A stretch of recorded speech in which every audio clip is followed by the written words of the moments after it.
At Harvard University's prestigious lecture hall, sunlight filtered through tall, arched windows, casting a golden glow over polished wooden floors.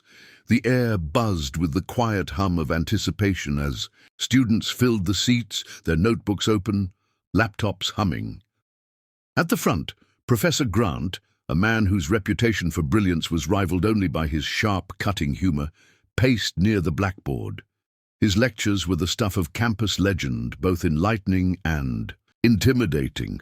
That morning, he was in the middle of an elaborate derivation, chalk tapping rapidly, when the side door creaked open, heads turned toward the small interruption. Lily, a slim 17-year-old with deep brown eyes and a nervous grip on a box of supplies, stepped into the room.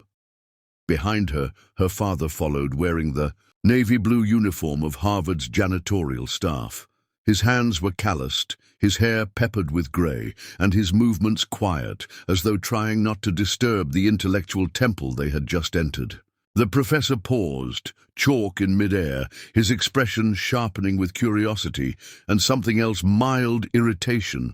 A smattering of murmurs moved through the students like a breeze. The pair walked toward the side cabinet, setting down cleaning supplies and restocking paper towels. Some students pretended to look away, though a few couldn't resist smirking. Professor Grant cleared his throat, theatrically tapping the chalk against the board. "Careful," he said, his voice carrying just enough for everyone to hear. "This isn't a place for cleaning lessons." A ripple of restrained laughter spread through the hall. Lily froze in place, heat flooding her cheeks, but her father didn't flinch. He glanced at her, offering a subtle, encouraging nod as if to say, "Let them laugh." The professor turned back to the board, resuming his rapid-fire explanation about advanced differential equations, his voice a mix of brilliance and arrogance. Lily moved toward the back of the room, drawn not to escape the laughter, but to watch the neat lines of chalk forming symbols and numbers she recognized. Her father finished stacking supplies, but she lingered, her gaze locked on the blackboard. She'd spent years devouring math textbooks from the public library, solving problems on scrap paper late into the night. To her, these equations weren't alien. They were like an old language she'd learned in secret. Grant glanced over his shoulder, noticing her still there. "Something you find interesting?" he asked, one eyebrow raised. A few students shifted in their seats, sensing an opportunity for entertainment. "Think you can solve this?" he added, gesturing at a long, half-finished equation sprawling across the board. The tone in his voice carried a challenge, wrapped in disbelief. A couple of students chuckled openly this time, clearly expecting the janitor's daughter to blush, stammer, and retreat. Lily straightened slightly, but said nothing. She looked at her father, who gave her the smallest of smiles. The chalk in Grant's hand was now extended toward her like a dare. "Go ahead," he said, tapping the wooden ledge beneath the blackboard. A few students began pulling out their phones, smirking, ready to record what they assumed would be a moment of awkward humiliation. Lily's fingers tightened on the strap of her worn backpack, the decision swirling in her mind. She stepped forward slowly, the sound of her sneakers soft on the polished floor. The professor stepped aside with a faint smirk, expecting her to freeze up any second now. She took the chalk, its dust clinging instantly to her fingertips. The blackboard loomed in front of her, but she didn't feel small. Instead, she felt the quiet hum of focus settling over her, the way it did whenever she solved problems at home. Her eyes traced the equation, spotting the familiar structure of a partial differential form, with a subtle misalignment in the second term. She began writing, her movements precise, her script clean.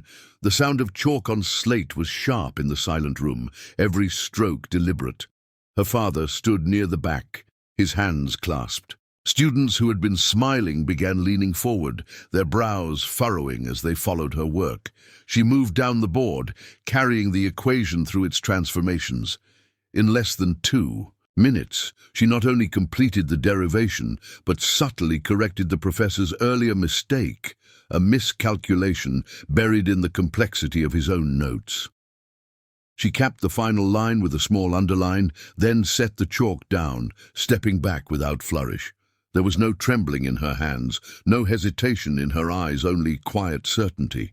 The professor stared at the board, his lips parting slightly. His smirk was gone, replaced by an expression of puzzled respect.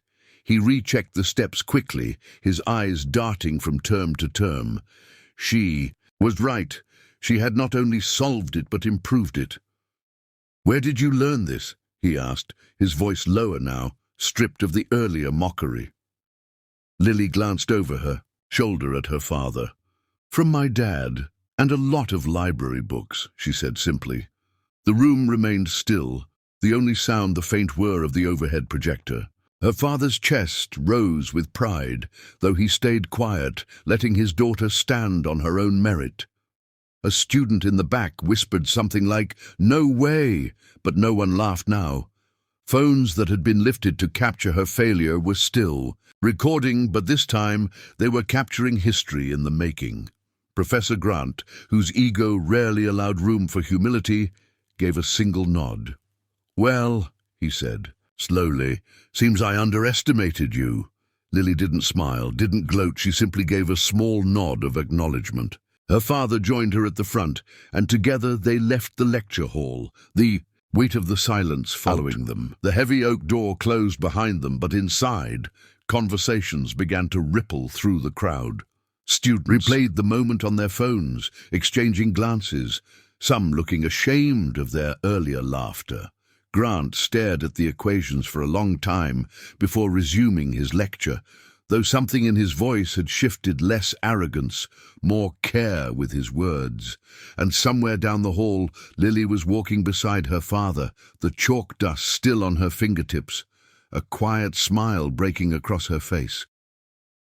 Lily placed the chalk back in the tray, tuned her fingers, leaving faint smudges of white dust. The silence in the hall felt heavy, yet empowering. Her father, standing near the door, kept his eyes on her with a look that mixed pride, love, and years of quiet sacrifice. The professor, still gripping his pointer, stepped closer to the board, scanning her work line by line. Every number was precise, every symbol in place. The correction she made was subtle, so subtle that most of the class wouldn't have caught it. But to someone of his expertise, it was impossible to ignore. A whisper traveled through the rows of students, rising like a tide. "She's right," someone murmured. Another student leaned forward, pulling out his phone to take a closer video.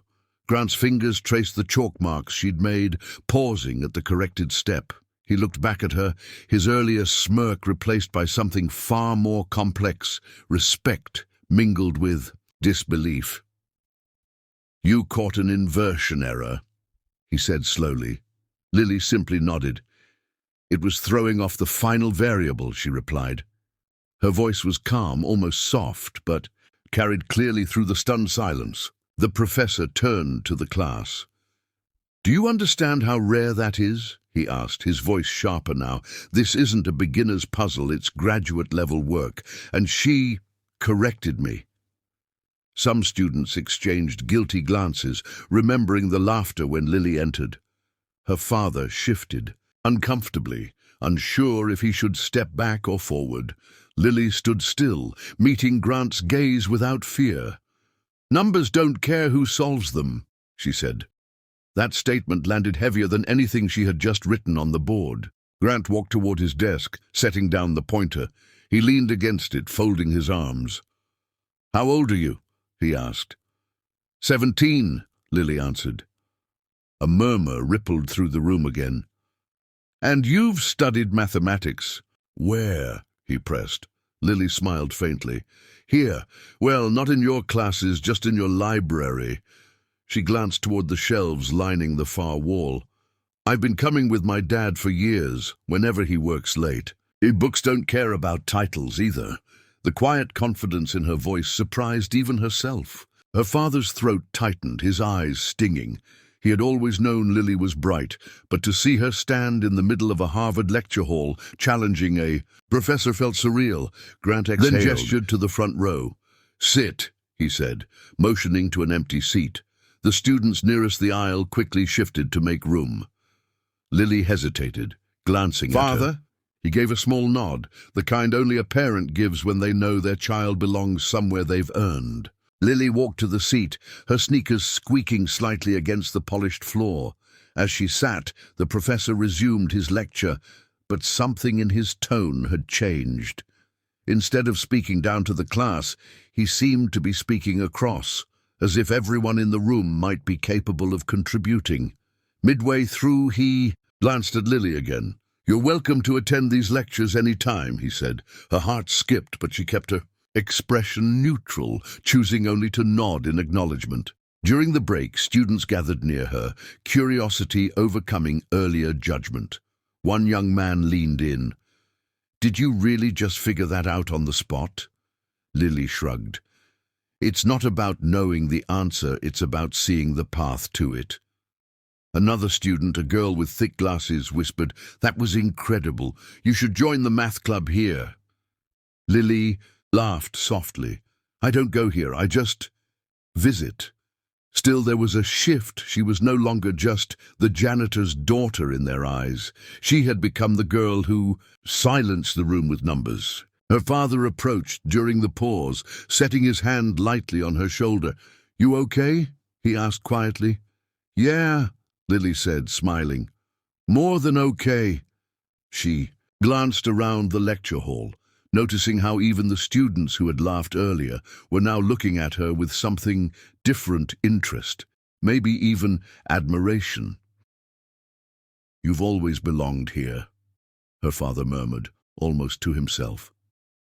Lily's chest tightened at his words. Belonging had always felt like a distant dream, but in this moment it felt real. When class resumed, Grant presented an even more challenging equation, this one requiring multiple advanced concepts to solve. He scanned the room before finally locking eyes with Lily. "Care to try again?" The question hung in the air. A few students smirked again, but this time it wasn't mocking, it was anticipation. Lily stood, walking to the board without hesitation. She read the equation twice, then began writing. The chalk moved in, steady arcs, her breathing even, her thoughts flowing faster than her hand could write. The room was silent except for the faint squeak of chalk. Halfway through, she stopped, stepping back to examine her work. She made a quick adjustment, then completed the final step. The answer appeared at the bottom, in crisp, confident numbers. Turning to the professor, she stepped aside so the class could see. Grant studied it for a long moment, then nodded slowly. "Perfect," he said.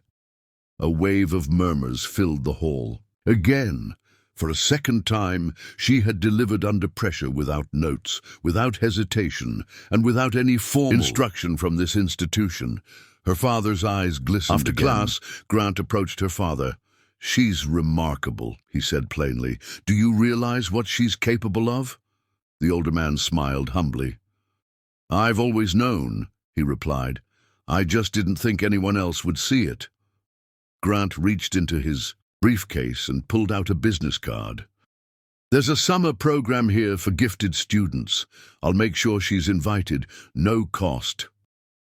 Lily's father took the card, his hands trembling slightly. "Thank you," he said, his voice thick. Grant simply nodded. She earned it. Today proved that. As the students filed out, several stopped to congratulate Lily. Some even asked if she could tutor them. It was strange. People who hadn't given her a second glance before now saw her as someone to learn from. Lily didn't gloat. She just smiled politely, answering their questions. When the room finally emptied, she turned to her father. "Ready to go?" she asked. He nodded, but not before glancing back at the chalkboard one last time. Her work was still there, bright white against the black surface, a quiet declaration that brilliance can come from anywhere. They walked out together, the evening sun spilling golden light across the campus lawns. Students lounged in small groups, some still whispering about what had happened in the lecture hall. Lily felt a lightness in her chest, as if the weight of assumptions had been lifted. Her father draped an arm around her shoulders. "You didn't just solve equations today," he said. "You changed the way they see you." Lily leaned into him. "Maybe," she said. "But I'm more interested in changing the way they see people like us." The path toward the parking lot felt shorter that evening. The air was cool, and the sounds of campus life filled the background. As they reached the maintenance van, Lily paused, looking back at the tall stone buildings. She wasn't a student here, not yet, but she knew she would be. Someday. Her father unlocked the van, and they drove away, the lights of Harvard fading in the rearview mirror. Inside the lecture hall they had left behind, faint traces of chalk still marked her work, a quiet reminder that brilliance had walked in, unannounced, and left its mark forever. The following Monday, the Harvard campus buzzed with whispers, and Lily found herself walking through corridors where professors nodded respectfully and students watched curiously. She wasn't used to the attention, but her father reminded her, this is not about proving them wrong, it's about proving yourself right. That day, the Harvard Crimson published her story under the headline, "Janitor's Daughter Schools Harvard." "Professor," the photo of her standing at the chalkboard, chalk dust still on her fingers, became iconic. Emails poured in from stranger students, teachers, and parents thanking her for showing that brilliance could come from anywhere. An unexpected letter arrived for Lily, printed on elegant Harvard letterhead. It was an official invitation to attend advanced mathematics seminars as a guest, tuition-free. The note was signed personally by Professor Grant. When she read it aloud to her father, his eyes welled up with pride. He had worked at Harvard for over 2 decades, often invisible in the background, but now his daughter's name was being spoken with respect in the same halls. That evening, over a simple dinner, they quietly celebrated with takeout pizza and laughter. Word of her talent spread beyond the university. Local news outlets covered her story, calling her the Harvard Hall genius. Interviews followed, where Lily spoke, modestly, about her love for math and how her father had inspired her work ethic. She explained how her passion began by solving puzzles in old library books he brought home after work. "I never thought I'd be standing in a Harvard lecture hall," she told one reporter, "but I guess numbers don't care about where you're from." Her sincerity resonated with millions watching.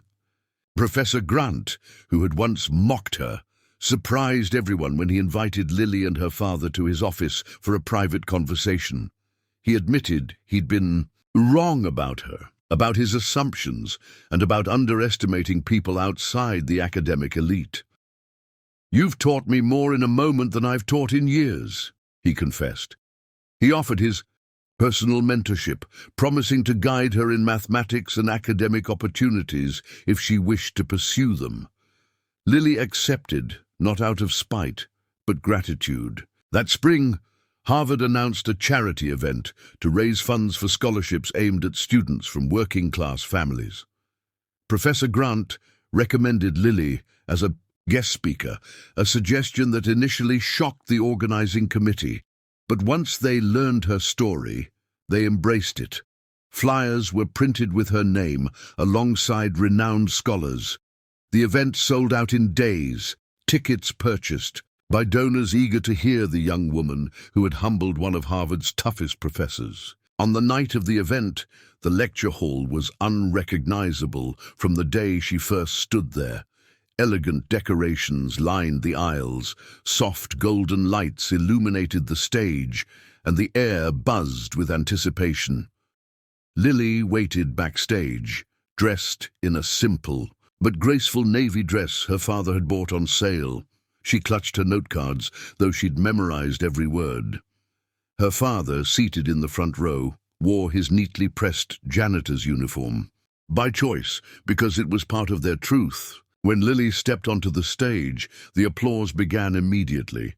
She paused, took a deep breath, and began speaking. Not about equations, but about resilience. She shared how the world often measures people by where they start, rather than where they can go. She spoke of her father's sacrifices, of nights spent studying under flickering fluorescent lights in their modest apartment, and of the day she walked into Harvard thinking she was invisible. She ended with a truth that silenced the room. Genius doesn't come from privilege, it comes from persistence. By the time she finished, the audience was on its feet. The sound of their applause filled every corner of the hall, echoing off the marble walls. Her father wiped his eyes openly, unashamed of the tears that rolled down his face. Professor Grant stood clapping harder than anyone else. Cameras flashed as donors wrote checks, inspired by the speech. The event shattered fundraising records, ensuring dozens of future scholarships for students who might otherwise never dream of Harvard. After the event, people swarmed around her professors, journalists, alumni. Many asked for autographs, others for photographs, and some simply shook her hand and thanked her. A well-dressed, elderly woman, herself an alumna from the 1960s, pressed a small velvet box into Lily's hand. Inside was a gold pendant shaped like an infinity symbol. "For limitless possibilities," the woman whispered. Lily smiled and promised to wear it at every academic milestone. It was a small gesture, but it meant everything in that moment. In the weeks that followed, Lily adjusted to her new reality. She still helped her father clean classrooms on weekends, not because she had to, but because she wanted to. It reminded her of where she came from and kept her grounded amid the sudden attention. Harvard students who once barely noticed her now stopped to greet her, ask for help on assignments, or invite her to study sessions. Slowly, the walls that had once felt so rigid began to open, letting her in. Her father, too, found his life transformed. The university administration recognized his years of service in a formal ceremony, presenting him with an award for dedication. Standing on that stage beside Lily, he felt a pride he had never imagined possible. "I always told her she could shine anywhere," he said into the microphone, "but I never thought she'd light up." "Harvard!" The audience erupted in cheers. It was a rare moment when the line between staff and scholar blurred completely. As spring turned into summer, Lily received offers from multiple prestigious programs, including a summer research fellowship at MIT. She chose to stay close to home, splitting her time between Harvard's math department and volunteering at a local community center, tutoring kids who reminded her of herself at their age. Bright, curious, but unsure if they belonged in academic spaces. "You belong," she would tell them, over and over until they believed it too. Her father often joined her, fixing chairs or cleaning the center while she taught. Months later, Lily returned to the same Harvard lecture hall for another event, this time as the youngest panelist at an international mathematics conference. She sat between two celebrated mathematicians, confidently answering questions from an audience of experts. Outside, reporters waited to capture her story again. Inside, the walls seemed warmer, the air lighter. She glanced to the front row where her father sat, leaning forward with the same proud expression he had worn from the very first day. That evening, after the conference ended, Lily and her father walked home through the quiet streets of Cambridge. They didn't speak much, but the silence between them was full of gratitude, of dreams, realized, of challenges yet to come. Passing the gates of Harvard, she stopped for a moment, looking back at the buildings that had once felt unreachable. "We did it," she said softly. Her father put an arm around her shoulder. "No," he corrected gently, "you did it, I just held the door." And so, the same lecture hall that had once erupted in laughter at her expense had become a place where her voice carried respect, where her name inspired others. Her story traveled far beyond Harvard's walls, reminding people that brilliance can come from anywhere and that the quietest person in the room might hold the loudest truth. For Lily, it was never about proving a professor wrong. It was about proving to herself and to the world that she was always meant to be here.